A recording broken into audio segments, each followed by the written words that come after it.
What's up, guys? I'm Coach Chris Romano. I'm a minor league strength and conditioning coach.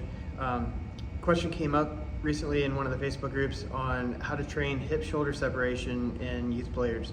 As we know, hip-shoulder separation is huge for bat speed and for velo, just for throwing in general, for sequencing. So you want to make sure you train it properly, and we can develop it in the kids. So I'm going to show you guys some exercises that you can either do on the field or in the weight room using bands or various other tools that you might have access to help train that.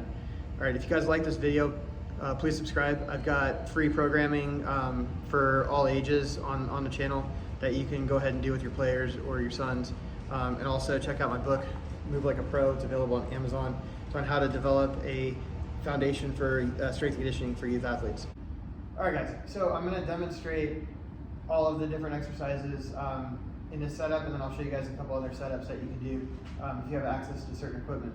But I've got 2 resistance bands here that I tied together, and then I tied it to the bottom of the post. So you can do these on the field, tie it to the chain link fence, or if you have like some sort of post or something in the bullpen that you can loop it on, you can do it there too.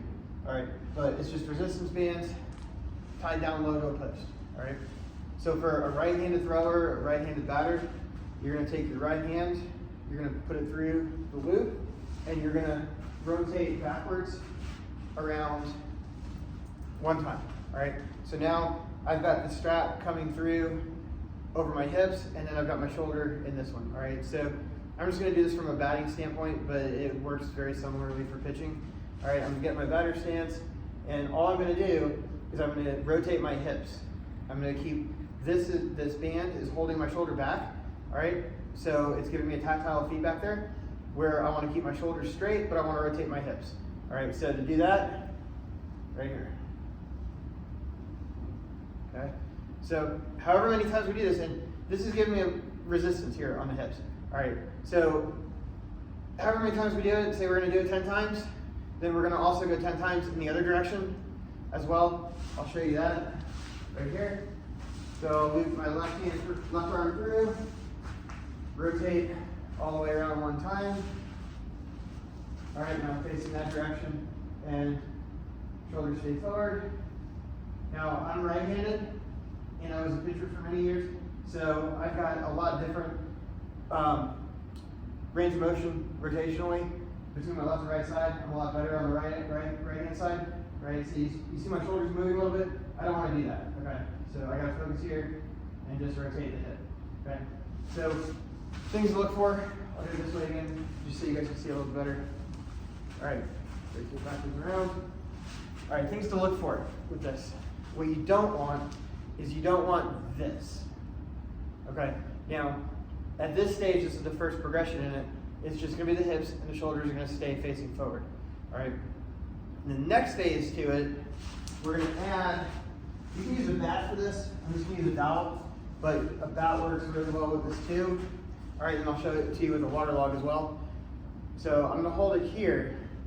So in this stage where all I'm doing is rotating my hips, all right, you can watch, keep an eye as a coach on the dowel or the bat to make sure it's also not moving.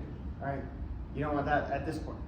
Now the next step to the progression is then you're going to, for a batter, you're going to watch the angle of the swing. All right, so what I'm going to do here, rotate my hips, then I'm coming through.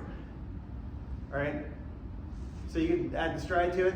Stride, hips, shoulders. All right, now this is using a bat or a dowel. If you have access to it, a water log such as this is really, really good. They're not very expensive. I think this was like $80. All right, but you can get a lot of use out of it with this. So it's going to be the same concept as with the dowel.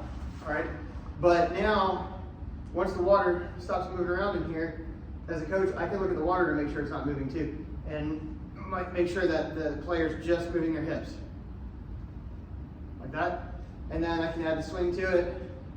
So stride, hips, swing. Okay. Stride, hips, swing. All right.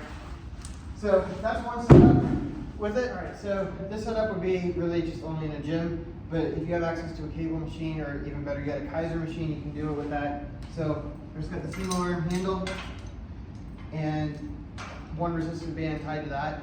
All right, just gonna be the same exercise, right-handed, shoulders going in, rotating around backwards. All right, now I'm using a tighter resistance band for this because I really want the main part of the resistance coming from the weights. All right, but same principle here, rotate the hip. Okay, so I've got it set on 70 pounds. High schoolers should be able to do more than that. Your younger kids, my 10-year-old, he'd have it set on the 20 to 30 pounds.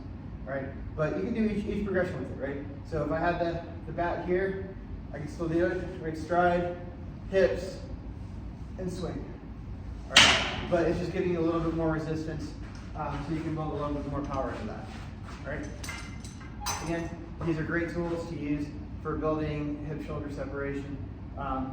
If you want info on the book, I'll have the link to it in the description. If you want free programming, I've got a whole annual program on this YouTube channel. Subscribe, I constantly update stuff to it as well. All right, good luck with your season.